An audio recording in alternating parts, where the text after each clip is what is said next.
നിങ്ങളൊരു EV charge station തുടങ്ങുവാണെങ്കിൽ minimum 10 വണ്ടി വെച്ച് ഒരു ദിവസം വരുവാണെങ്കിൽ 2 കൊല്ലം കൊണ്ട് നിങ്ങൾ ഇൻവെസ്റ്റ് ചെയ്ത പൈസ നിങ്ങൾക്ക് മുതലാക്കാനായിട്ട് സാധിക്കും. അത് മാത്രമല്ല ഒരു മാസം അപ്രോക്സിമേറ്റ്ലി 40,000 to 50,000 നിങ്ങൾക്ക് ഏൺ ചെയ്യാനായിട്ട് സാധിക്കും. Hello everyone, welcome to EV tips and tips. അപ്പൊ നമ്മൾ ട്രിവാൻഡ്രത്തുള്ള JKB പവർ ഹബിന്റെ വീഡിയോ ചെയ്തിട്ടുണ്ടായിരുന്നു. അപ്പൊ അതിനകത്ത് നമ്മൾ പറഞ്ഞായിരുന്നു ലിമിറ്റഡ് ആയിട്ടുള്ള സ്പേസിലാണ് അവരൊരു ചാർജ് സ്റ്റേഷൻ തുടങ്ങിയിരിക്കുന്നത്. അപ്പൊ നമുക്ക് ആ ഒരു ടൈമിൽ ഒരുപാട് എൻക്വയറീസ് വന്നിട്ടുണ്ടായിരുന്നു ഈ പറഞ്ഞ ചാർജ് സ്റ്റേഷൻ റിലേറ്റഡ് ആയിട്ട്. അതായത് അതിന് എത്രത്തോളം കോസ്റ്റ് വരുമെന്നും അതുപോലെ തന്നെ അതിന്റെ പ്രോഫിറ്റബിലിറ്റി അങ്ങനെയുള്ള കാര്യങ്ങളുമായി ബന്ധപ്പെട്ട ഒരു വീഡിയോ ചെയ്യണമെന്ന് ഒരുപാട് ആൾക്കാർ പറഞ്ഞിട്ടുണ്ടായിരുന്നു. അപ്പൊ അങ്ങനെ ഒരുപാട് എൻക്വയറീസ് വന്നപ്പോഴത്തേക്ക് നമ്മൾ ഈ പറഞ്ഞ ഒരുപാട് ചാർജിങ് ആപ്ലിക്കേഷനുമായിട്ട് കോൺടാക്ട് ചെയ്തിട്ടുണ്ടായിരുന്നു. അതുപോലെ തന്നെ ഈ പറഞ്ഞ ചാർജ് സ്റ്റേഷൻ ഓണേഴ്സുമായിട്ട് കോൺടാക്ട് ചെയ്തിട്ടുണ്ടായിരുന്നു. അപ്പൊ അവർ ഷെയർ ചെയ്ത ആ ഒരു ഡീറ്റെയിൽ ആണ് നമ്മളിപ്പോ ഇവിടെ ഷെയർ ചെയ്യാനായിട്ട് പോകുന്നത്. അപ്പൊ ഈ പറയുന്ന കാര്യങ്ങളിൽ എന്തെങ്കിലും മിസ്റ്റേക്ക് ഉണ്ടെങ്കിൽ നിങ്ങൾ കമന്റ് ആയിട്ട് മെൻഷൻ ചെയ്യണം. കാര്യം നമുക്ക് കിട്ടിയ ഇൻഫർമേഷൻസ് ആണ് നമ്മൾ ഷെയർ ചെയ്യുന്നത്. അപ്പോൾ പല ആൾക്കാർക്കും ഈ പറയുന്ന ഈ മേഖലയെ പറ്റി അറിവില്ലാത്ത ആൾക്കാരുണ്ടായിരിക്കും. അപ്പൊ നമ്മൾ ബേസിക് ആയിട്ടുള്ള കാര്യങ്ങൾ മുതലാണ് ഇന്ന് പറഞ്ഞു തുടങ്ങുന്നത്. അപ്പൊ ഒരു ചാർജ് സ്റ്റേഷൻ എന്ന് പറയുമ്പോഴത്തേക്ക് പല ടൈപ്പിലുള്ള ചാർജ് സ്റ്റേഷനുകൾ നമുക്ക് സ്റ്റാർട്ട് ചെയ്യാനായിട്ട് സാധിക്കും. അതായത് ഇപ്പം നോർമലി ആൾക്കാർ വണ്ടിയൊക്കെ വീട്ടിൽ ചാർജ് ചെയ്യുന്നത് 3.3 കിലോവാട്ടിന്റെ ചാർജർ യൂസ് ചെയ്തിട്ടാണ്. ഓക്കെ, അപ്പൊ അങ്ങനെയുള്ള ഒരു ചാർജറാണ് നിങ്ങൾ ഫിക്സ് ചെയ്യുന്നതെങ്കിൽ നിങ്ങൾക്ക് ഒരു 10,000 രൂപ താഴെ ആയിരിക്കും നിങ്ങൾക്ക് ടോട്ടൽ കോസ്റ്റ് വരുന്നത്.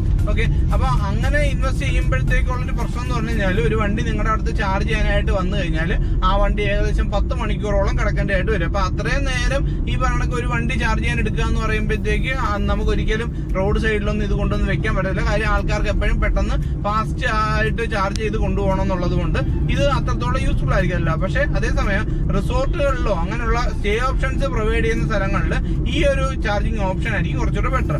പിന്നെ അടുത്ത് വരുന്നത് 7.2 കിലോവാട്ടിന്റെ ചാർജറാണ്. അപ്പൊ ഈ പറയുന്ന 7.2 കിലോവാട്ട് അല്ലെങ്കിൽ 3.3 കിലോവാട്ട് എന്നൊക്കെ പറഞ്ഞു കഴിഞ്ഞാൽ ഒരു മണിക്കൂറിൽ ആ ഒരു വണ്ടിയിൽ 3.3 കിലോവാട്ട് ചാർജറോ അല്ലെങ്കിൽ 7.2 കിലോവാട്ട് ആയിരിക്കും ചാർജ് കയറുന്നത്. ഓക്കെ, ഇപ്പൊ ഒരു നെക്സോൺ EV ആണെങ്കിൽ 30 കിലോവാട്ടിന്റെ ബാറ്ററി പാക്ക് ആണ് ഈ പറഞ്ഞ നെക്സോൺ EVയിലുള്ളത്. അപ്പം 3.3 കിലോവാട്ടിന്റെ ചാർജറിലാണ് ആ ഒരു നെക്സോൺ EV ചാർജ് ചെയ്യാനായിട്ട് ഇടുന്നതെങ്കിൽ 10 മണിക്കൂറോളം എടുക്കും. അതായത് ഒരു മണിക്കൂറിൽ 3.3 കിലോവാട്ട് വെച്ച് അപ്രോക്സിമേറ്റ് 10 മണിക്കൂർ. ഓക്കെ, അതേസമയം 7.2 കിലോവാട്ടിന്റെ ചാർജറിലാണെങ്കിൽ ഒരു 3 മണിക്കൂർ 4 മണിക്കൂർ കൊണ്ടായിരിക്കും ആ വണ്ടി ഫുൾ ചാർജ് ആവുന്നത്. ഓക്കെ, 25 കിലോവാട്ട്, 30 കിലോവാട്ട്, 60 കിലോവാട്ട് മുതൽ 250 കിലോവാട്ട് വരെ ചാർജിങ് കപ്പാസിറ്റി ഉള്ള ചാർജേഴ്സ് ഇന്ന് നമുക്ക് അവൈലബിൾ ആണ്. അപ്പോൾ ഈ പറയുന്ന ഓരോ ചാർജിങ് സ്റ്റേഷൻ, അപ്പം ഈ പറഞ്ഞ ചിലപ്പം ഒരു ഗണ്ണ് മതിയെങ്കിൽ നിങ്ങൾക്ക് 25 കിലോവാട്ടിന്റെ അല്ലെങ്കിൽ 30 കിലോവാട്ടിന്റെ ചാർജ് സ്റ്റേഷൻ സെറ്റപ്പ് ചെയ്യാനായിട്ട് സാധിക്കും. അപ്പോൾ അല്ലെങ്കിൽ ഇപ്പൊ 2 ഗണ്ണൊക്കെ ആണെങ്കിൽ നിങ്ങൾക്ക് ഈ പറഞ്ഞ 60 കിലോവാട്ടിന്റെ ഒക്കെ ചാർജേഴ്സ് ഫിക്സ് ചെയ്യാനായിട്ട് സാധിക്കും. ഓക്കെ, 60 കിലോവാട്ട് ഉണ്ട്, 80 കിലോവാട്ട് ഉണ്ട്. അപ്പൊ അതിനെപ്പറ്റി നമുക്ക് ഡീറ്റെയിൽ ആയിട്ട് ചോദിക്കാം. അപ്പം ആൾക്കാർ ആദ്യമേ ചോദിക്കുന്ന ഒരു കാര്യമാണ് ഈ പറഞ്ഞ ഇതിന് എത്രത്തോളം കോസ്റ്റ് വരും എന്നുള്ളത്. അപ്പൊ നമ്മൾ തിരക്കി അറിഞ്ഞു വെച്ചിട്ട് നിങ്ങളിപ്പോ ഒരു 30 കിലോവാട്ടിന്റെ മെഷീനാണ് വാങ്ങിക്കുന്നതെങ്കിൽ ആ ഒരു മെഷീന്റെ കോസ്റ്റ് അപ്രോക്സിമേറ്റ്ലി 6 to 7 lakh. അത് പല കമ്പനിയുടെ മെഷീൻസ് അവൈലബിൾ ആണ്. അപ്പൊ കമ്പനി ബേസ് ചെയ്തിട്ട് നമുക്ക് പല റേറ്റിലും ചാർജസ് അവൈലബിൾ ആണ്. ഇപ്പൊ നിങ്ങളൊരു 7 lakh rupeesന്റെ ചാർജറാണ് വാങ്ങിക്കുന്നതെങ്കിൽ അപ്പൊ അതിന്റെ ഇൻസ്റ്റലേഷൻ വേണമെങ്കിൽ നിങ്ങൾക്ക് തന്നെ ചെയ്യാനായിട്ട് സാധിക്കും. അതിന്റെ ഡീറ്റെയിൽ നിങ്ങൾക്ക് അറിയാമെങ്കിൽ നിങ്ങൾക്ക് തന്നെ സ്വന്തമായിട്ട് ഈ പറഞ്ഞ ചാർജർ വാങ്ങിച്ച് ഇൻസ്റ്റാൾ ചെയ്യാനായിട്ട് സാധിക്കും. അത് കഴിഞ്ഞിട്ട് നമ്മുടെ ഈ ഒരു ചാർജർ പ്രവർത്തിപ്പിക്കാനായിട്ട് ഇപ്പൊ അത് ഹാർഡ്വെയർ സോഫ്റ്റ്വെയർ അല്ലേ. അപ്പൊ നമ്മുടെ ആ ഒരു മെഷീനാണ് നമുക്ക് ഹാർഡ്വെയർ എന്ന് പറയുന്നത്. ഇപ്പൊ സോഫ്റ്റ്വെയർ എന്ന് പറയുമ്പോഴത്തേക്ക് അതിനകത്ത് ഇൻസ്റ്റാൾ ചെയ്യുന്നത് അതാണ് നമ്മൾ പലപ്പോഴും ഈ പറഞ്ഞ നമുക്ക് പലയിടത്ത് കാണുന്നത്. ഇപ്പൊ ഗോ ഈസി, ചാർജ് മോഡ്, സിഒ, EV ഒക്കെ അങ്ങനെയുള്ള പല ആപ്ലിക്കേഷൻസ് ഉണ്ട്. ഓക്കെ, അവര് ടോട്ടലി ഈ പറഞ്ഞ ചാർജ് സ്റ്റേഷൻസ് ഇൻസ്റ്റാൾ ചെയ്ത് കൊടുക്കുന്നുണ്ട്. അതുപോലെ തന്നെ ഈ പറഞ്ഞ നിങ്ങളിപ്പോ ഇൻസ്റ്റാൾ ചെയ്യുവാണെങ്കിൽ അവരുടെ ആപ്പ് സപ്പോർട്ട് വേണമെങ്കിൽ നിങ്ങൾക്ക് കിട്ടുന്നതായിരിക്കും. ഓക്കെ, അപ്പോൾ ഇനി ഈ പറഞ്ഞ ഒരു 7 lakhന്റെ ഇപ്പം നമ്മൾ കമ്പനി ചെയ്യുന്ന ഒരു ഡീറ്റെയിൽ ആണ് ഷെയർ ചെയ്യുന്നത്. അല്ലാതെ സ്വന്തമായിട്ട് ചെയ്യുമ്പോൾ എത്ര രൂപ ആവും എന്നുള്ള ഡീറ്റെയിൽ നമുക്ക് അറിയത്തില്ല. അപ്പോൾ കമ്പനിയാണ് ചെയ്യുന്നതെങ്കിൽ നിങ്ങൾക്ക് ഈ പറഞ്ഞ ഇൻസ്റ്റലേഷൻ കോസ്റ്റും പിന്നെ അപ്പൊ ഇൻസ്റ്റലേഷൻ കോസ്റ്റ് വരുമ്പോഴത്തേക്ക് അതിനകത്ത് നിങ്ങൾക്ക് ഈ 2 year സർവീസും കാര്യങ്ങളൊക്കെ ഇൻക്ലൂഡ് ചെയ്യുമായിരിക്കും എന്നാണ് അവർ പറഞ്ഞിരിക്കുന്നത്. അപ്പൊ അതിൽ നമ്മൾ ശ്രദ്ധിക്കേണ്ട ഒരു കാര്യം, അവർ കമ്പനിയുടെ ഭാഗത്തു നിന്നും പലപ്പോഴും നമ്മുടെ അടുത്ത് പറയുന്ന ഒരു കാര്യം എന്ന് പറഞ്ഞു കഴിഞ്ഞാൽ ഇപ്പൊ എന്തെങ്കിലുമൊക്കെ കാരണത്താൽ ഈ പറഞ്ഞ അവിടെ എന്തെങ്കിലും ഇപ്പൊ KSEBയുടെ ലൈൻ മെയിൻ്റെനൻസിന്റെ ഭാഗമായിട്ട് അല്ലെങ്കിൽ ഫ്യൂസ് പോകുന്നതോ അല്ലെങ്കിൽ എന്തെങ്കിലും ഇപ്പൊ മെഷീന് നിങ്ങൾക്ക് സെപ്പറേറ്റ് വാറന്റി ഉണ്ട്.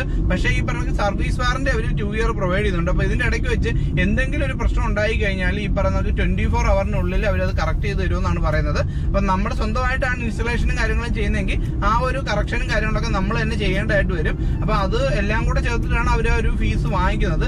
പിന്നെ എപ്പോഴും ഒരു ചാർജ് സ്റ്റേഷൻ കംപ്ലൈന്റ് ആയി കിടന്നു കഴിഞ്ഞാൽ അതൊരു ആ ഒരു ചാർജ് സ്റ്റേഷനെ എപ്പോഴും നെഗറ്റീവായിട്ട് ബാധിക്കും. ഇപ്പൊ ഒരു കസ്റ്റമർ ഒരു ചാർജ് സ്റ്റേഷന് വരുവാണെങ്കിൽ അപ്പൊ അവിടെ വർക്കിംഗ് അല്ല, അപ്പൊ അടുത്ത തവണ അവര് അവിടെ പ്രിഫർ ചെയ്തില്ല. കാര്യം അവിടെ ചെന്ന് കഴിഞ്ഞാൽ ചിലപ്പം ചാർജർ കംപ്ലൈന്റ് ആയിരിക്കുമോ എന്നുള്ള രീതിക്ക് ആൾക്കാർ അത് പ്രിഫർ ചെയ്യാതെ പോകുന്ന ഒരു കാര്യം ഉണ്ട്. അപ്പൊ നിങ്ങൾക്ക് സ്വന്തമായിട്ട് ഈ പറഞ്ഞ മെയിൻ്റെനൻസ് ഒക്കുമെങ്കിൽ നിങ്ങൾക്ക് അങ്ങനെ സ്വന്തമായിട്ട് ചെയ്യാം. അപ്പൊ നമ്മൾ ഇപ്പം അവര് ടോട്ടലി ഒരു 25 കിലോവാട്ടിന്റെ മെഷീൻ ഇൻസ്റ്റാൾ ചെയ്ത് വരുമ്പോഴത്തേക്ക് അപ്രോക്സിമേറ്റ് ഒരു 9 lakh 10 lakh rupees 30 കിലോവാട്ടിന്റെ charger install ചെയ്ത് വരുമ്പോൾ അപ്രോക്സിമേറ്റ് കോസ്റ്റ് ആ ഒരു റേഞ്ചിലാണ് വരുന്നത്. പിന്നെ ഇത് മെഷീന്റെ കോസ്റ്റും പിന്നെ നമ്മൾ എന്തൊക്കെ സെറ്റപ്പ് അവിടെ ചെയ്യുന്നു എന്നുള്ളതിന്റെ ബേസ് ചെയ്തിട്ട് ഈ കോസ്റ്റ് അങ്ങോട്ടും ഇങ്ങോട്ടൊക്കെ വേരി ചെയ്യും. അപ്പൊ അപ്രോക്സിമേറ്റ് കോസ്റ്റ് ആണ് ഞാൻ പറഞ്ഞത്. അപ്പോൾ ഈ ഒരു ചാർജറിന്റെ ബേസിലാണ് നമ്മൾ പറഞ്ഞത് ഈ പറഞ്ഞിട്ട് നിങ്ങൾ ഇൻസ്റ്റാൾ ചെയ്ത് കഴിഞ്ഞാൽ നിങ്ങൾക്ക് 2 കൊല്ലത്തിനുള്ളിൽ നിങ്ങൾ ഇൻവെസ്റ്റ് ചെയ്ത പൈസ തിരിച്ചു കിട്ടും എന്നുള്ളത്. അപ്പൊ ഇതിനകത്ത് ഒരു സിംഗിൾ ഗണ്ണാണ് വരുന്നത്. അപ്പൊ ഒരു വണ്ടി മാത്രമായിരിക്കും ഈ അവിടെ ചാർജ് ചെയ്യാനായിട്ട് സാധിക്കുന്നത്. ഇനി നിങ്ങൾക്ക് 2 ഗണ്ണുള്ള ചാർജ് സ്റ്റേഷൻ തുടങ്ങണമെങ്കിൽ നിങ്ങൾ 60 കിലോവാട്ടിന്റെ ചാർജർ ആയിരിക്കും ഇൻസ്റ്റാൾ ചെയ്യേണ്ടി വരുന്നത്. അപ്പൊ അങ്ങനെയാണെങ്കിൽ അപ്രോക്സിമേറ്റ് കോസ്റ്റ് ഒരു 15 lakh ആ ഒരു റേഞ്ചിലൊക്കെ ആയിരിക്കും വരുന്നത്. ഓക്കെ, അപ്പൊ നമുക്ക് ഏകദേശം നമുക്ക് ഇൻസ്റ്റാളേഷന്റെ കോസ്റ്റും കാര്യങ്ങളൊക്കെ മനസ്സിലായി. അപ്പൊ നമുക്ക് ഇനി പ്രോഫിറ്റബിലിറ്റിയുടെ ഡീറ്റെയിലും കാര്യങ്ങളൊക്കെ നോക്കാം. അപ്പൊ പ്രോഫിറ്റബിലിറ്റിയുടെ ഡീറ്റെയിൽ നോക്കുമ്പോഴത്തേക്ക് നമുക്ക് എത്രത്തോളം ചെലവാകും, അതുപോലെ തന്നെ ഈ പറയുന്ന കണക്ക് നമുക്ക് എത്രത്തോളം ലാഭം കിട്ടും, അതാണ് നമ്മൾ നോക്കുന്നത്. ഓക്കെ, അപ്പൊ നമുക്ക് KSEB ഒരു സെപ്പറേറ്റ് കണക്ഷനാണ് ചാർജ് സ്റ്റേഷൻ തുടങ്ങാനായിട്ട് കൊടുക്കുന്നത്. അപ്പൊ ആ ഒരു കണക്ക് പ്രകാരം നമുക്ക് 5.5 rupees ആണ് ഈ പറഞ്ഞ KSEBിൽ അടയ്ക്കേണ്ടി വരുന്നത്. ഓക്കെ, പിന്നെ മന്ത്ലി ഒരു എമൗണ്ട് ഫിക്സഡ് എമൗണ്ട് അങ്ങോട്ടും ഉണ്ട്. അപ്പൊ എനിവേ എങ്ങനെയൊക്കെ പോയാലും പിന്നെ അത് കൂടാതെ ഈ പറഞ്ഞ ആപ്പ് യൂസ് ചെയ്യുന്നതിന്റെ ഒരു ഫീസ് നമ്മൾ ഏത് ആപ്ലിക്കേഷൻ ആണോ യൂസ് ചെയ്യുന്നത് അവർക്ക് കൊടുക്കേണ്ടതായിട്ട് വരും. അപ്പൊ അത് എല്ലാം കൂടെ ചേർത്തിട്ടായാലും നമുക്ക് ഒരു യൂണിറ്റിന് അപ്രോക്സിമേറ്റ് ഒരു 7 രൂപ 8 രൂപയ്ക്ക് അകത്താണ് നമുക്ക് എക്സ്പെൻസ് വരുന്നത്. അതായത് നമ്മൾ ഒരു യൂണിറ്റ് ഈ പറഞ്ഞ കസ്റ്റമറിന് കൊടുക്കുമ്പോൾ നമുക്കാവുന്ന എക്സ്പെൻസ്, ഓക്കെ, നമ്മുടെ KSEBിക്ക് അടയ്ക്കുന്ന പൈസ അതുപോലെ തന്നെ ഈ പറഞ്ഞ ആപ്ലിക്കേഷൻ കൊടുക്കുന്ന പൈസ എല്ലാം കൂടെ ചേർത്തിട്ട് നമുക്ക് വരുന്ന എക്സ്പെൻസ് നമുക്ക് ഒരു 7 രൂപ 8 രൂപ എടുക്കാം. ഓക്കെ, ഇപ്പൊ നിലവിൽ ഈ പറഞ്ഞ പല കമ്പനിക്ക് പല റേറ്റ് ആണ്. 15 രൂപ 18 രൂപ പ്ലസ് GST ആണ്. അപ്പൊ 18 രൂപ കൂട്ടിയാൽ പോലും 10 രൂപ വെച്ചിട്ട് നമുക്ക് ലാഭം കിട്ടും. അപ്പൊ അങ്ങനെയാണെങ്കിൽ ഇപ്പൊ ഒരു നെക്സോൺ EV 30 കിലോവാട്ടിന്റെ ബാറ്ററി പാക്ക് ഉള്ള ഒരു വണ്ടിയാണ്. അപ്പൊ അത് കൂടാതെ ഇപ്പൊ നെക്സോൺ EV അല്ല, ഒരുപാട് 60 കിലോവാട്ടിന്റെ ബാറ്ററി പാക്ക് ഉള്ള വണ്ടിയൊക്കെ ഉണ്ട്. നെക്സോൺ EV ആണ് ചാർജ് ചെയ്യാൻ വരുന്നതെങ്കിൽ നമുക്ക് അപ്രോക്സിമേറ്റ് ഈ പറയുന്ന കണക്ക് ഒരു 20 യൂണിറ്റ് ഒക്കെ ആയിരിക്കും കൺസ്യൂംഷൻ നടക്കുന്നത്. ഒരു യൂണിറ്റിന് കൺസ്യൂമറിന്റെ നമ്മൾ ചാർജ് ചെയ്യുന്നത് പല കമ്പനീസും പല രീതിയിലാണ് ചാർജ് ചെയ്യുന്നത്. 15 രൂപ ചാർജ് ചെയ്യുന്ന കമ്പനീസ് ഉണ്ട്, 18 രൂപ ചാർജ് ചെയ്യുന്നതുണ്ട്, ഈവൻ 21 രൂപ ചാർജ് ചെയ്യുന്ന കമ്പനീസും ഉണ്ട്. അപ്പം നമ്മളിപ്പോ സിയോണിന്റെ ഒക്കെ ചാർജിങ് ആപ്ലിക്കേഷനിൽ നിന്ന് ചാർജ് ചെയ്യുവാണെങ്കിൽ നമുക്ക് 25 രൂപയാണ് ഒരു യൂണിറ്റിന് കൺസ്യൂമർ പേ ചെയ്യേണ്ടി വരുന്നത്. ഓക്കെ, പക്ഷെ അതിൽ GST ഒക്കെ ഇൻക്ലൂഡ് ചെയ്യുന്നുണ്ട്. അപ്പൊ അതൊക്കെ കഴിഞ്ഞിട്ട് ഈ പറഞ്ഞ ചാർജിങ് ഓപ്പറേറ്ററിന് കിട്ടുന്നത് 21 രൂപയോളാവും. ഓക്കെ, അപ്പൊ നമ്മളൊരു 18 രൂപ ആവറേജ് എടുത്തു കഴിഞ്ഞാൽ നമുക്ക് എക്സ്പെൻസ് കഴിഞ്ഞിട്ട് ഒരു യൂണിറ്റിന് 10 രൂപ വെച്ചിട്ടായിരിക്കും നമുക്ക് അപ്രോക്സിമേറ്റ് ലാഭം കിട്ടുന്നത്. ഓക്കെ, അപ്പൊ 10 രൂപ വെച്ച് ഒരു യൂണിറ്റിന് നമുക്ക് ലാഭം പോർഷൻ മാത്രമാണ് ഞാൻ പറയുന്നത്. കാര്യം എക്സ്പെൻസ് എല്ലാം കഴിഞ്ഞതിന് ശേഷമുള്ള എമൗണ്ട് ആണ്. ഓക്കെ, അപ്പൊ അങ്ങനെയാണെങ്കിൽ നമ്മളൊരു നെക്സോൺ EV അവിടെ ചാർജ് ചെയ്യാൻ വരുന്നെന്ന് വെക്കുക. അപ്പൊ 30 കിലോവാട്ടാണ് ഒരു നെക്സോൺ EVന്റെ കപ്പാസിറ്റി എന്ന് പറയുന്നത്. അപ്പൊ അതിൽ താഴെയുള്ള കപ്പാസിറ്റി ഉള്ള വണ്ടികളും ഉണ്ട്. ഇപ്പൊ ടിയാഗോ 27 കിലോവാട്ടാണ്. അതിന് മുകളിൽ കപ്പാസിറ്റി ഉള്ള വണ്ടികളും ഉണ്ട്. ഇപ്പം 40 കിലോവാട്ടിന്റെ നെക്സോൺ EV മാക്സ് ഉണ്ട്. അതുപോലെ തന്നെ ഇപ്പൊ വോൾവോയുടെ വണ്ടിയാണെങ്കിൽ ഒക്കെ നമുക്ക് 70 കിലോവാട്ട് അങ്ങനെയുള്ള ഹയർ ബാറ്ററി കപ്പാസിറ്റി ഉള്ള കമ്പനീസ് ഉണ്ട്. അപ്പൊ നമ്മുടെ ഒരു ആവറേജ് കണക്കെടുക്കുന്നതുകൊണ്ട് നമ്മൾ നെക്സോൺ EV ആണ് കൺസിഡർ ചെയ്യുന്നത്. അപ്പൊ നെക്സോൺ EV ഒരു 30 കിലോവാട്ടിന്റെ ബാറ്ററി പാക്ക് ഉള്ള ഒരു വണ്ടി വന്നു കഴിഞ്ഞാൽ അത് ഒരു 20 to 100 അല്ലെങ്കിൽ ഈ പറഞ്ഞ 30 to 100 അല്ലെങ്കിൽ ഒരു 90 എടുക്കുന്നു വെച്ചോ. അപ്പൊ ഒരു 20 യൂണിറ്റ് ഒക്കെ ആയിരിക്കും അപ്രോക്സിമേറ്റ് അവർ കൺസ്യൂം ചെയ്തത്. നമ്മൾ അതിനകത്ത് ഒരു കുറച്ച് കാൽക്കുലേറ്റ് ചെയ്ത് കഴിഞ്ഞാൽ ഒരു 15 യൂണിറ്റ് എടുക്കുന്നു വെച്ചോ. കാര്യം പല വണ്ടീസും പല രീതിയിലായിരിക്കും ചാർജ് ചെയ്യുന്നത്, എല്ലാവരും ഫുൾ ചാർജ് ചെയ്യണമെന്നില്ല. അപ്പൊ 15 യൂണിറ്റ് വെച്ചിട്ട് ഒരു വണ്ടി ചാർജ് ചെയ്ത് കഴിഞ്ഞാൽ നമുക്ക് ഒരു യൂണിറ്റിന് 10 രൂപ വെച്ചിട്ട് 150 രൂപയോളമായിരിക്കും ഒരു വണ്ടി ചാർജ് ചെയ്ത് കഴിയുമ്പോഴത്തേക്ക് നമുക്ക് കിട്ടുന്ന ലാഭം എന്ന് പറയുന്നത്. ഓക്കെ, അപ്പൊ ഇതെല്ലാം നമ്മുടെ കമ്പനീസ് പ്രൊവൈഡ് ചെയ്ത ഡീറ്റെയിൽ ആണ്. അപ്പൊ ഓൾറെഡി ചാർജ് സ്റ്റേഷൻ പ്രൊവൈഡ് ചെയ്യുന്ന ആൾക്കാരും നമുക്ക് ഈ ഒരു ഡീറ്റെയിൽ എങ്ങനെ പ്രൊവൈഡ് ചെയ്തത്. അപ്പൊ അങ്ങനെ 150 രൂപ നിങ്ങൾക്ക് ഒരു വണ്ടി ചാർജ് ചെയ്യുമ്പോഴത്തേക്ക് ലാഭമായിട്ട് കിട്ടിക്കഴിഞ്ഞാൽ 10 വണ്ടി ചാർജ് ചെയ്ത് കഴിയുമ്പോഴത്തേക്ക് നിങ്ങൾക്ക് ഒരു ദിവസത്തെ ലാഭം എന്ന് പറയുന്നത് അപ്രോക്സിമേറ്റ് 1500 രൂപയോളമാണ്. ഓക്കെ, അപ്പൊ ഞാൻ അതാണ് പറഞ്ഞത്. ഇപ്പൊ ചാർജിങ് ഒരു 10 വണ്ടിയൊക്കെ ഉണ്ടെങ്കിൽ നിങ്ങൾക്ക് ഈ പറഞ്ഞ 1500 കിട്ടും. അതേസമയം 10 വണ്ടി ഇല്ല എങ്കിൽ അതിൽ താഴെ ആയിരിക്കും കിട്ടുന്നത്. ഞാനൊരു 10 വണ്ടി ചാർജ് ചെയ്യാം. കാര്യം NHന്റെ സൈഡിൽ ഒരു റെസ്റ്റോറന്റ് സെറ്റപ്പ് ഒക്കെ ഉണ്ടെങ്കിൽ ഈ 10 വണ്ടി എന്ന് പറയുന്നത് എല്ലായിടത്തും വരുന്ന ഒരു വണ്ടിയാണ്. കാര്യം എന്ന് പറഞ്ഞു കഴിഞ്ഞാൽ ഇപ്പൊ ഒരുപാട് വണ്ടികൾ ഇറങ്ങുന്നുണ്ട്. നെക്സോൺ EVയും അതുപോലെ തന്നെ പഞ്ച് EV, ടിയാഗോ EV ഒക്കെ ഇറങ്ങിയപ്പോഴത്തേക്ക് ഒരുപാട് ആൾക്കാർ ഇപ്പൊ നമുക്ക് EV എടുക്കുന്നുണ്ട്. ഓക്കെ, അപ്പൊ അങ്ങനെ നമ്മൾ 1500 രൂപ വെച്ചിട്ട് നമുക്ക് ഒരു ദിവസം ലാഭം കിട്ടുമെങ്കിൽ 30 ദിവസം കൊണ്ട് അപ്രോക്സിമേറ്റ് ഒരു 45,000 രൂപ ഒരു 50,000 ആ ഒരു റേഞ്ചിലായിരിക്കും നമുക്ക് കിട്ടുന്ന ലാഭം എന്ന് പറയുന്നത്. ഓക്കെ, അപ്പം ഇതിപ്പം ചില ഇപ്പൊ വോൾവോയുടെ വണ്ടി വന്നിട്ട് അവിടെ ചാർജ് ചെയ്യാൻ ഇട്ട് കഴിഞ്ഞാൽ നമ്മൾ ഈ പറഞ്ഞ 15 യൂണിറ്റ് അല്ല, ഒരു വണ്ടി ചാർജ് ചെയ്യുമ്പോൾ തന്നെ ചിലപ്പോൾ 20 യൂണിറ്റ് 25 30 യൂണിറ്റ് ഒക്കെ കൺസ്യൂം ആയേക്കാം. ഓക്കെ, അപ്പോൾ നമുക്കിപ്പം അപ്രോക്സിമേറ്റ് ഒരു 45,000-50,000 രൂപ വെച്ച് ലാഭം ഒരു മാസം കിട്ടുവാണെങ്കിൽ ഒരു വർഷം അപ്രോക്സിമേറ്റ് ഒരു 6 ലക്ഷം രൂപയ്ക്ക് അടുത്തായിരിക്കും നമ്മുടെ ലാഭം എന്ന് പറയുന്നത്. അങ്ങനെയാണെങ്കിൽ നമ്മൾ ഈ ഇൻവെസ്റ്റ് ചെയ്ത പൈസ 2 കൊല്ലം കൊണ്ട് നമുക്ക് കവർ ചെയ്യാനായിട്ട് സാധിക്കും. അത് കഴിഞ്ഞിട്ട് ഇപ്പം നമുക്ക് ഈ പറഞ്ഞിട്ട് വേറെ ചിലവോ കാര്യങ്ങളൊന്നുമില്ല. കാര്യം എന്ന് പറഞ്ഞു കഴിഞ്ഞാൽ വേറൊരാളെ വർക്കറിനെ നമ്മൾ വെക്കേണ്ട ആവശ്യമൊന്നുമില്ല. കാര്യം എന്ന് പറഞ്ഞു കഴിഞ്ഞാൽ ഈ വണ്ടി ഓടിക്കുന്ന ആൾ തന്നെയാണ്, അതായത് EV യൂസർ തന്നെയാണ് ഇതെല്ലാം കണക്ട് ചെയ്യുന്നത്.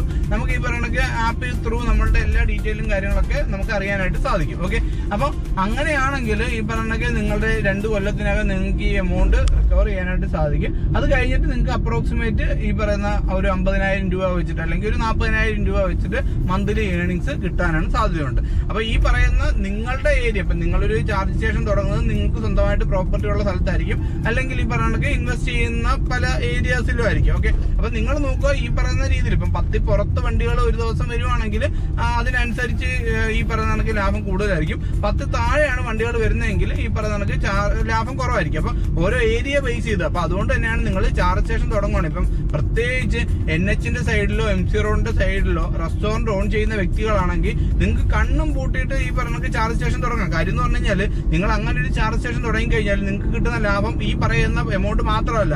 ഒരു വണ്ടിയിൽ ഇപ്പൊ 5 പേര് വന്നു കഴിഞ്ഞാൽ ആ 5 പേര് നിങ്ങളുടെ ഹോട്ടലിൽ കയറി ഫുഡ് കഴിക്കും. ഇപ്പൊ ചിലപ്പോൾ അവിടെ ഒരു ചാർജർ ഉള്ളതുകൊണ്ട് മാത്രമായിരിക്കും അവർ ആ ഒരു ലൊക്കേഷൻ പ്രിഫർ ചെയ്യുന്നത്. അപ്പം നിങ്ങൾക്ക് കാര്യം EV ഓൺ ചെയ്യുന്ന ആൾക്കാർ ഇപ്പം കൂടുതലും നോക്കുന്നത് റെസ്റ്റോറന്റ് പ്ലസ് ചാർജ് സ്റ്റേഷൻ ആണ്. അപ്പൊ അതുകൊണ്ട് തന്നെ ഈ പറഞ്ഞ ഏതെങ്കിലും ഒരു സ്ഥലത്ത് റെസ്റ്റോറന്റ് ഉണ്ടെങ്കിൽ അവിടെ ചാർജ് സ്റ്റേഷൻ കൂടെ ഉണ്ടെങ്കിൽ അവർ അവിടെ ആയിരിക്കും പ്രിഫർ ചെയ്യാനുള്ള സാധ്യത കൂടുതലുള്ളത്. അപ്പൊ അങ്ങനെയാണെങ്കിൽ നിങ്ങൾക്ക് അതൊരു അധിക ബെനിഫിറ്റ് ആയിട്ട് കിട്ടിക്കൊണ്ടിരിക്കും. നമ്മൾ EV ചാർജ് സ്റ്റേഷനിൽ നിന്ന് കിട്ടുന്ന ബെനിഫിറ്റ് മാത്രമാണ് നമ്മളിപ്പോൾ പറഞ്ഞുകൊണ്ടിരിക്കുന്നത്. ഓക്കെ, അപ്പോൾ ഇനി നിങ്ങളിപ്പം കുറച്ചുകൂടെ പൈസ ഇൻവെസ്റ്റ് ചെയ്യാനായിട്ടുണ്ടെങ്കിൽ നിങ്ങൾ ഈ പറഞ്ഞ 2 കണ്ണുള്ള മെഷീൻ ഇൻസ്റ്റാൾ ചെയ്യുന്നതാണ് നല്ലത്. ഒരു 15 ലക്ഷം രൂപ അടുത്ത് വെച്ചായിരിക്കും. പിന്നെ എനിക്ക് തോന്നുന്നത് ഇപ്പം 2 കണ്ണുള്ള മെഷീൻ ആകുമ്പോൾ 60 കിലോ വാട്ടിന്റെ പിന്നെ ഈ പറഞ്ഞ നമ്മൾ ചാർജറാണ് വെക്കുന്നത്. അങ്ങനെയാണെങ്കിൽ നമുക്ക് ചിലപ്പം KCB അഡീഷണൽ ആയിട്ട് ട്രാൻസ്ഫോമർ ഒക്കെ വെക്കേണ്ടതായിട്ട് വരും. അപ്പൊ അതിന്റെ കോസ്റ്റ് ഒക്കെ ഉൾപ്പെടെയാണെന്ന് തോന്നുന്നു ഈ പറഞ്ഞ നമുക്ക് 15 ലക്ഷം രൂപ അവർ പറഞ്ഞത്. അപ്പോൾ നിങ്ങൾ NH-ന്റെ സൈഡിലോ MC റോഡിന്റെ സൈഡിലോ റെസ്റ്റോറന്റ് ഉള്ള ആൾക്കാരാണെങ്കിൽ കണ്ണു പൂട്ടി നിങ്ങൾക്ക് തുടങ്ങാം. ഇതെന്തായാലും സക്സസ്ഫുൾ ആയിരിക്കും. കാര്യം അത്രത്തോളം EVs ഇപ്പൊ ഇറങ്ങുന്നുണ്ട്, ആൾക്കാർ ലോങ് EV ആയിട്ട് പ്ലാൻ ചെയ്യുന്നുണ്ട്. അപ്പൊ അതുപോലെ തന്നെ ഈ പറഞ്ഞ നിങ്ങൾക്ക് 2 കണ്ണുള്ള ചാർജ് സ്റ്റേഷൻ സെറ്റ് ചെയ്യാൻ പറ്റുമെങ്കിൽ അതായിരിക്കും കുറച്ചുകൂടെ ബെറ്റർ. കാര്യം എന്ന് പറഞ്ഞു കഴിഞ്ഞാൽ ആൾക്കാർ ഇപ്പൊ കൂടുതലും പ്രിഫർ ചെയ്യുന്നത് 2 കണ്ണുള്ള മെഷീൻസ് ആണ്. കാര്യം വണ്ടി ഒരുപാട് ഇറങ്ങുന്നത് കൊണ്ട് തന്നെ മിക്കവാറുള്ള ചാർജ് സ്റ്റേഷനും ഫില്ല് ആവാനുള്ള സാധ്യത ഉള്ളതുകൊണ്ട് ഒരു റിസ്ക് ഫാക്ടർ കുറയ്ക്കാൻ വേണ്ടിയിട്ട് ആൾക്കാർ ഇപ്പം കൂടുതലും പോകുന്നത് 2 കണ്ണുള്ള ചാർജ് സ്റ്റേഷനിലേക്കാണ്. അപ്പോൾ NH-ന്റെ സൈഡിലൊക്കെ പ്രോപ്പർട്ടി ഉള്ള ഒരുപാട് ആൾക്കാർ നമ്മളെ കോൺടാക്ട് ചെയ്യുന്നുണ്ട്. ഈ പറയുന്ന കണക്ക് അവർക്ക് പ്രോപ്പർട്ടി ഉണ്ട്, പക്ഷെ ഇൻവെസ്റ്റ് ചെയ്യാനുള്ള പൈസ ഇല്ല എന്നുള്ള രീതിയിൽ. അപ്പൊ അങ്ങനെ ഇൻവെസ്റ്റ് ചെയ്യാൻ താല്പര്യമുള്ള ആൾക്കാരുണ്ടെങ്കിൽ അവരും താഴെ കാണുന്ന നമ്പറിൽ കോൺടാക്ട് ചെയ്ത് കഴിഞ്ഞാൽ നമ്മൾ ഈ പറഞ്ഞ ലാൻഡ് ഉള്ള ആൾക്കാരെ കണക്ട് ചെയ്യുന്നതായിരിക്കും. കാര്യം പല ആൾക്കാരെ സംബന്ധിച്ചോളം പൈസ ഉണ്ട്, ലാൻഡ് ഇല്ല. ചില ആൾക്കാരെ സംബന്ധിച്ചോളം ലാൻഡ് ഉണ്ട്, പൈസ ഇല്ല.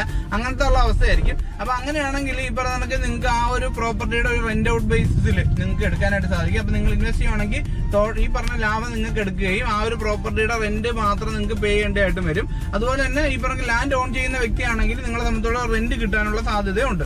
ഓക്കെ, അപ്പൊ ഇതാണ് ഈ ഒരു ബിസിനസിന്റെ രീതി എന്ന് പറഞ്ഞു കഴിഞ്ഞാൽ. പിന്നെ നമ്മൾ ഈ പറഞ്ഞ ഇൻസ്റ്റാൾ ചെയ്തിരിക്കുന്ന സോഫ്റ്റ്വെയർ നമുക്കിപ്പോൾ നമ്മൾ ആ ഒരു കമ്പനിയായിട്ട് ഒരു എഗ്രിമെന്റ് ആയിരിക്കും എഴുതുന്നത്. ഇപ്പോൾ ഒരു 5 കൊല്ലത്തേക്കോ 10 കൊല്ലത്തേക്കോ ഒരു എഗ്രിമെന്റ് എഴുതി കഴിഞ്ഞാൽ ആ ഒരു പീരീഡ് കഴിഞ്ഞിട്ട് നമുക്കിപ്പം ഈ ഒരു സോഫ്റ്റ്വെയർ ഏതൊരു കമ്പനിയിലോട്ട് വേണമെങ്കിലും ചേഞ്ച് ചെയ്യാനായിട്ട് സാധിക്കുമെന്നാണ് നമുക്ക് അറിയാൻ കഴിഞ്ഞത്. ഇപ്പൊ നിങ്ങളുടെ ലൊക്കേഷൻ ബേസ് ചെയ്തിട്ട് നമ്മൾ ചൂസ് ചെയ്യുന്ന ചാർജിങ് ആപ്ലിക്കേഷനും കുറച്ചുകൂടി ഇമ്പോർട്ടന്റ് ആയിട്ടുള്ള ഒരു കാര്യമാണ്. അപ്പൊ അതിനൊരു എക്സാമ്പിൾ പറഞ്ഞു കഴിഞ്ഞാൽ നമ്മുടെ മൂന്നാറുള്ള ഗോകുല റിസോർട്ടിൽ ടാറ്റ പവറിന്റെ ഒരു ചാർജ് സ്റ്റേഷൻ ഉണ്ട്.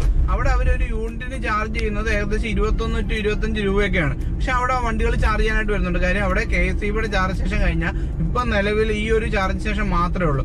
അതേസമയം കുട്ടിക്കാനത്ത് നമുക്ക് തേയില റെസ്റ്റോറന്റ് എന്ന് പറഞ്ഞുകൊണ്ട് ഒരു റെസ്റ്റോറന്റ് ഉണ്ട്. അവിടെ നമുക്ക് ഈ പറഞ്ഞ ടാറ്റ പവറിന്റെ ഒരു ചാർജ് സ്റ്റേഷൻ ഉണ്ട്. പക്ഷെ അവിടെ അധികം ആൾക്കാർ യൂസ് ചെയ്യുന്നില്ല. കാര്യം എന്ന് പറഞ്ഞാൽ അതിന്റെ ഓപ്പോസിറ്റ് ഗോയിസിയുടെ ഒരു ചാർജ് സ്റ്റേഷൻ ഉണ്ട്. അല്ലെങ്കിൽ തൊട്ടടുത്ത് ഈ പറഞ്ഞ ചാർജ് മോഡിന്റെ റേറ്റ് കുറഞ്ഞ ചാർജ് സ്റ്റേഷൻ ഉണ്ട്. ആൾക്കാർ അതായിരിക്കും ചൂസ് ചെയ്യുന്നത്. അപ്പൊ നമ്മുടെ ഒരു ഐസൊലേറ്റഡ് ആയിട്ടുള്ള ഏരിയാസിലാണ് നമ്മൾ ചാർജ് സ്റ്റേഷൻ സെറ്റപ്പ് ചെയ്യുന്നതെങ്കിൽ നമുക്ക് ഇതുപോലുള്ള ഹയർ റേറ്റ് ഉള്ള ഈ പറഞ്ഞ ചാർജ് സ്റ്റേഷൻ സ്റ്റാർട്ട് ചെയ്യാനായിട്ട് സാധിക്കും. ഓൾറെഡി ചാർജ് സ്റ്റേഷൻ ഉള്ള ഏരിയയിലാണെങ്കിൽ നമുക്ക് ഈ പറഞ്ഞ ഒരു കോമ്പറ്റീഷൻ ബേസിലായിരിക്കും തുടങ്ങേണ്ടത്. അപ്പൊ നിങ്ങൾക്ക് ഈ പറഞ്ഞ ചാർജ് സ്റ്റേഷൻ സ്റ്റാർട്ട് ചെയ്യുന്നതുമായി ബന്ധപ്പെട്ട് എന്തെങ്കിലും ഡീറ്റെയിൽ വേണമെങ്കിൽ താഴെ കാണുന്ന നമ്പറിൽ കോൺടാക്ട് ചെയ്ത് കഴിഞ്ഞാൽ നമ്മൾ ഹെൽപ്പ് ചെയ്യുന്നതായിരിക്കും.